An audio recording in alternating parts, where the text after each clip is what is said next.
What's up, folks? I'm on, by the way, and welcome back, actually, to a series that I have done before. It has been a minute, though. So today we are going to be rolling some random animals and making them into some sort of mythological beast-like creature. Probably do this in threes, but as you can see, we have groups of threes. And the idea here being is that it's like two hybrids. Makes sense, right? You kind of mash two animals together, perfectly balance the traits a little bit, you know, and that is a challenge in and of itself, but it's been done a lot, especially in mythology. So I want to do, and I have been doing, three-way hybrids, especially because a lot of them can turn out very dragon-like, and I always appreciate that. They don't always, but they can. And they turn into some weird abominations, which is always some sort of fun. I love a little bit of chaos in the channel, if you haven't noticed already. Just the touch of randomness alongside the character, animal, creature creation is one of my favorite parts about doing challenges on this channel. It's just fun.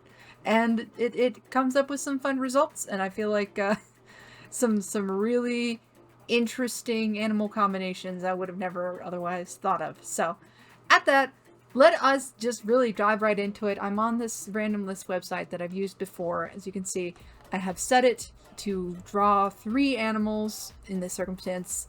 It looks like it rolled an octopus, a goat, an octopus, a goat, and an aardvark. But we will not be using that combination because I want to roll it with you guys. So let us roll a creature. And also, if we get animals, I feel like in the hybrids that are too similar, I'll probably reroll. But let's just see.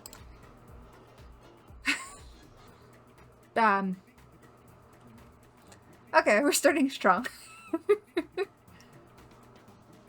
Almost very Australian.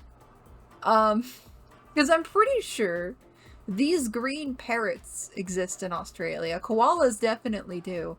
And cats are sort of like an invasive species problem in Australia, to my memory, if I remember correctly. So I will grab that screenshot, I guess. Interesting. I like the kind of torty-tabby situation you got going on here with this, or calico even, with the stripes. Curious to see how I can fold this into a marsupial and a bird. This looks like it could in fact be kind of dragon looking. Like there aren't any reptiles involved, but to me the Australian marsupial has a weird enough face that it feels like it could work. Alright, well, let's move on to our second selection here then. A guinea pig, a lemur, looks like a bush baby, and a porpoise.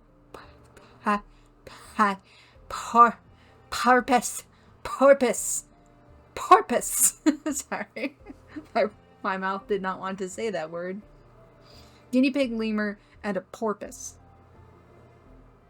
All right.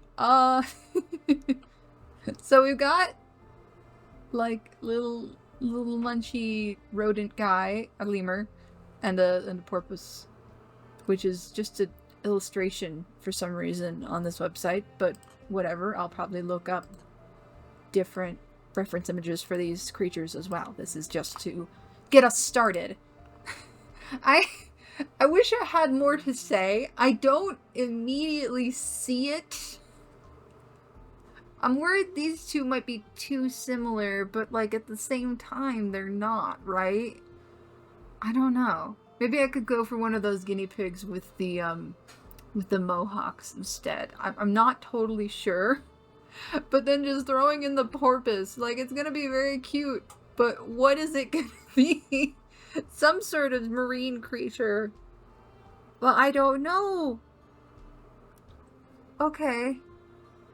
Well, let's just roll our final selection. Muskrat, pronghorn. Those are literally both antelopes. Pronghorn and antelope. Like, those are 2 different kinds of antelopes. Rerolling. A jackal. A vicuna. Is that a type of... I mean, looks like a type of llama. And a mule. Is that too similar? We got two ungulates. Two beasts of burden to some degree. I don't know. I think maybe because it would be hard to discern what comes from the mule and what comes from the llama. If that's a llama, I don't know. Yeah, let's reroll. Whoop. Well, I've cursed myself yet again. I asked for variety, and I certainly got it. A moose, a chameleon, and an eagle owl. That, for one, looks like it could definitely be some sort of dragon-like creature. But also, what? What? Oh my god. Well, okay. I guess that's what we're going for then. Alright, let me pop you guys over to clip and show you what all we are working with here. Did I not take a screenshot of you? New screenshot. Grab these. My brain short-circuited. So these are our selections, just to give us a little bit of a refresher here. Cat, koala, parrot, guinea pig, lemur, porpoise. My brain wants to say purpose, I think, and that's why I'm struggling with that. Porpoise. And then our weirdest one, the moose, chameleon, eagle owl. My mouth does not want to make words today. Alright, well those are our selections. I need to spend much time deliberating on these and what exactly I'm going to be doing with them. So I'm just going to pop this right over to speed paint voiceover and I will show you what I came up with when we get there. See you then. So, we are starting off with that cat, koala, and green parrot hybrid. The green parrot specifically shown in the picture was unfortunately not an Aussie bird. It's a ringneck or rose-ringed parakeet, which are mainly native to Africa and India, apparently, but because they are popular pets, they have been making a lot of headway as feral animals in places they're not necessarily supposed to be, so it still kind of fits right in there with the cat here. I wanted to try my hand at a more candid pose, so I drew this critter stretching and yawning. I know artists tend to mirror the expressions of what they're trying to draw anyway, but I feel like it's a good sign that while I was drawing this, I could not stop yawning. Between the koala and the cat having very flat, human-like faces and the koala having cute little grabby hands, I decided to name this creature the Australian Sphinx because a traditional sphinx has a human head on a lion body with wings. The Australian Sphinx is a bit of a menace. It's incredibly intelligent and can even imitate human speech, which is in part why it got its name. It has an omnivorous diet, but it's usually too lazy to pursue fresh prey if it can help it. It's not a very social animal, but has been known to get relatively used to humans, especially those who feed it, and will imitate the voices of its favorites. Some stories talk of people hearing voices of the dead in the bush, wandering closer to never be seen again, but there's never been any record of an Aussie Sphinx being large enough or ambitious enough to actively hunt humans. Their mimicking of the dead has happened occasionally, really just coincidentally, and it is quite unsettling. Well.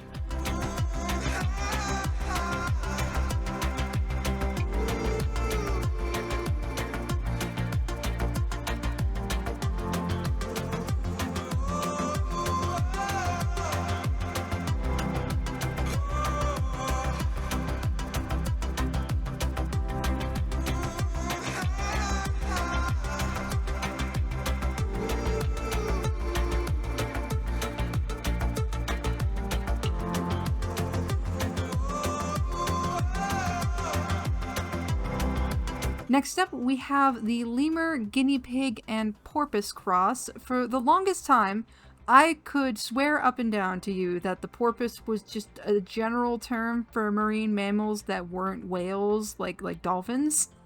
I don't know who taught me that or why I internalized it that way, but no, the porpoise is its own animal, not a category.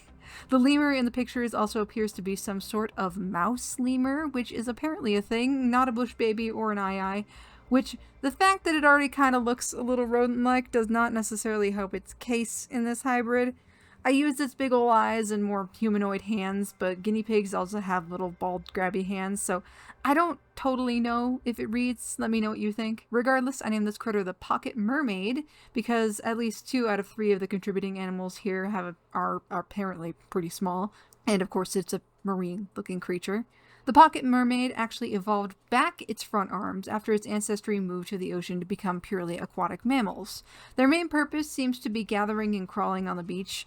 Because they're so small, they don't suffer the same problems that their larger cousins do on land, but their size does make them a regular target for predatory birds and such. Considerably intelligent though, some pods add to their defenses by staying close to humans, which is also how a lot of them became domesticated pets. Though cute and small, owners run into a lot of problems present in keeping both rodents and fish. They can become very depressed if isolated, are often sold with much smaller enclosures than they need, and can be victims to the consequences of poor breeding. Their back legs are mostly vestigial and in some cases may not grow in at all. Some human-bred variants have more functional back flippers or shoe them altogether for the more mermaid-like appearance. Enthusiasts will usually just call them mers, too, because they obviously aren't all female, but mermaids is obviously what just more popularly stuck.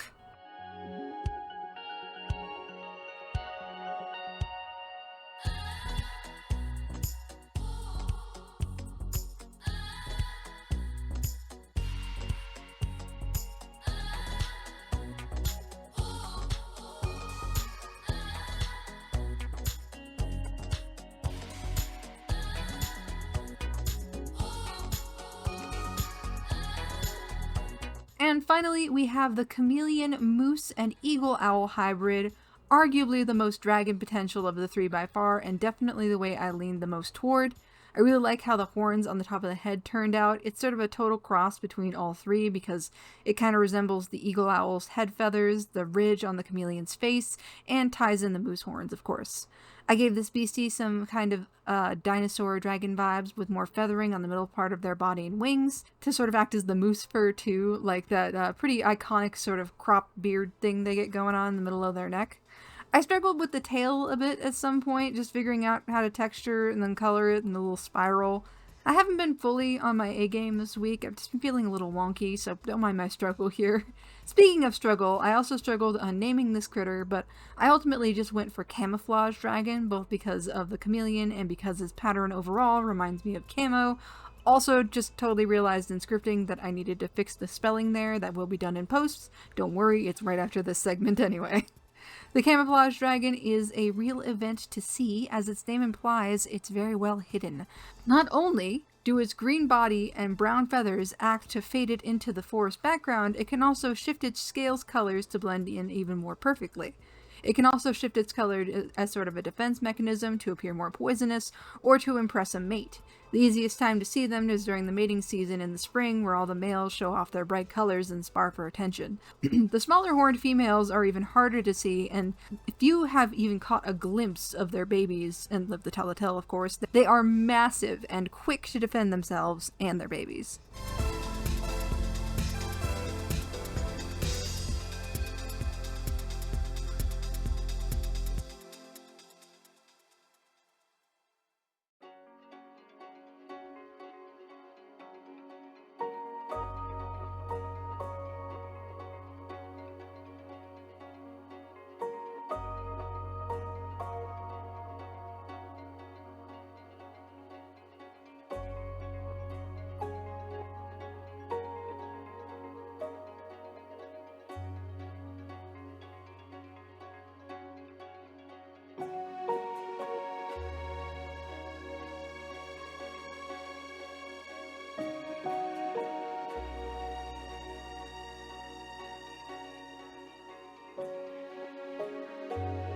But those are all my fun animal abominations for this week. I did really like this assortment, besides my kind of struggle to just sit down and get them done. But my favorites have got to be between the Aussie Sphinx and the Camo Dragon, honestly. Let me know which one turned out your favorite, and be sure to give this video a like if you did like it, and subscribe to catch more other weird creature and character creations, or any other number of fun art challenges I do in the future. At that though, I'll leave this here, and I'll see y'all next time.